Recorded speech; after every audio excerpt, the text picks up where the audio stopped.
आता बघणार आहोत टॉप 9 महत्त्वाच्या बातम्या। कोस्टल रोडवरून ट्विटरवर अभिनेते अमिताभ बच्चन यांच्याकडून कोस्टल रोडचं कौतुक तर आदित्य ठाकरेंकडून कोस्टल रोडचे शुभारंभ शिवसेनेने केलेले फोटो ट्विट। तर देवेंद्र फडणवीसांकडून अमिताभ बच्चन यांचे ट्विट रिट्विट करत आभार व्यक्त।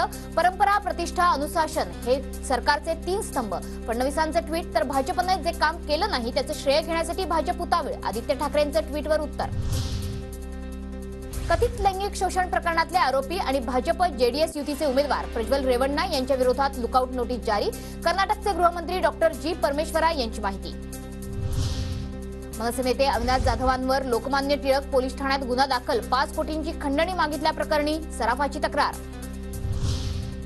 तिसऱ्या टप्प्यात 26,000 मतदारांचं गृहमतदान। सर्वाधिक 4,588 अर्ज धाराशिव मतदारसंघात तर सर्वात कमी गृहमतदार बारामती मतदारसंघात।